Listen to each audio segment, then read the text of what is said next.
So what is your favorite book? Enduring Love by McEwan.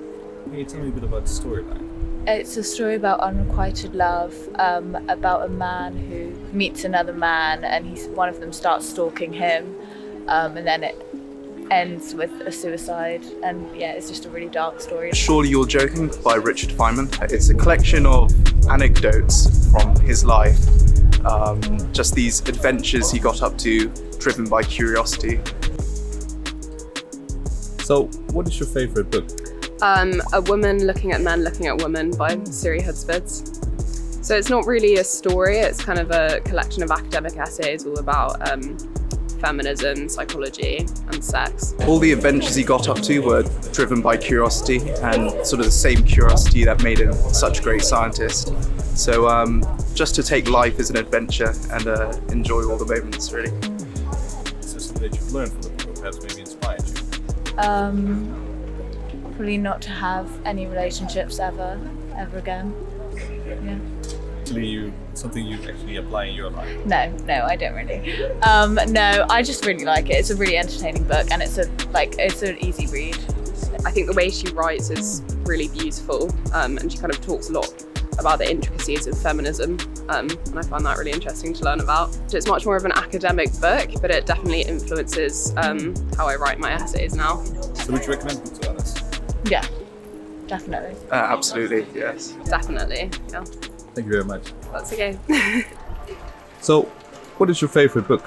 My favorite book is a German book called Gegen Nordwind. It is about two people who accidentally email each other and start a conversation via email, and then kind of fall in love over email without ever having met each other.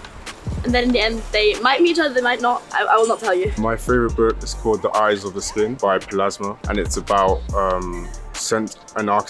having an architecture that's not just about looking and seeing, but also about other senses like smelling and touching and other sensory experiences. My favorite book is In Search of Lost Time by Marcel Proust. It follows the private thoughts and the life of the narrator, who we presume to be Marcel Proust, in fact. And it's in 6 tomes. It's a very long book. How many pages? In the thousands, I don't know. I'd say that you do not have to necessarily know a person in person to know them. There is so much more to a person than just their appearance. There are thoughts in their head, there are thoughts, their opinions. They matter so much more than what they actually look like. I think that's what I've learned. And for me, that's my favourite book because it reminds me each and every day to kind of think about including those other senses into my design, to kind of make a design that is more the whole experience of a human being, not just about seeing architecture. I'm trying to make those feelings more tangible through architecture, and so it kind of inspires me each and every day to put down my design.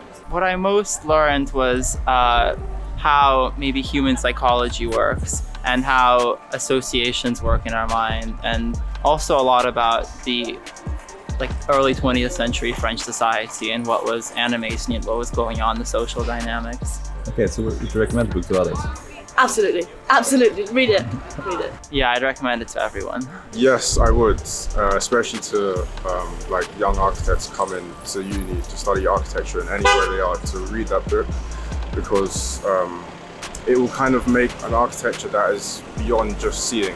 And when a building is about more than just seeing, it becomes more interesting and it becomes a more tangible experience for anyone who's within the buildings that we as architects create and design. So, highly recommend. It's a bit of a strange book to read, but once you read it several times, it's really good. Yeah. I would say my favourite book is probably The Green Mile by Stephen King. The storyline is a man is arrested and put on death row in America in the 1930s. He's a black man, and as a result has suffered quite a lot of racial abuse. But he is also this sort of mystical being who has special powers regarding the ability to absorb pain from other people, and the prison guards who are sort of tasked with guarding him are firstly confused because he doesn't seem like a murderer, and then eventually they get into it and they realise that he is actually this sort of miracle human. But no one is willing really to stop the process that eventually leads to him being executed. It's one of the few books that's ever made me cry, so yeah. L'espèce humaine by Robert Antelme, which is the human race. It is a testimony of his time in concentration camps, so it's pretty depressing. but it is essentially his time as a resistor to the Nazi occupation of France, and it's a true story. It forced us to engage with quite like mystical concepts, you know, to sort of reject some of the more rational understandings we have of the world and embrace the beauty of the irrational, like the irrational that's present. Not always try to understand, but try to, you know, engage with things. And what is not understandable in a way is not something that you have to try and understand, but just embrace. Yeah, the message all along is that however much the Nazis tried to destroy all of the resistors and the Jews and the other groups, they could not break down the human spirit. And that's the message of the title, which is the human race. And also it links quite heavily to the other really famous Holocaust testimony, which is Primo Levi's If This Is a Man. And it's all about how the human spirit can't break down. So would you recommend the book to others? Yes, I would. Yeah, no, 100%. I'd recommend it. I'm going to say that my favourite book is Harry Potter and the Deathly Hallows, which is obviously a children's book, but it's one that I just really enjoy. My favourite book is Perks of Being a Wallflower. It's a sort of coming of age about a boy called Charlie, kind of learning a lot about himself, slowly getting better at writing and making friends. So it's the final book in the story of Harry Potter, who's a child wizard, and his stories of school. And it's a book that sort of brings together a lot of themes of good versus evil, the power of friendship and trust, and how hard work ultimately brings reward. I used to just read it over and over. I think it just really comforted me. In a strange way I could relate to lots of things, and it was part of my growing up in lots of ways.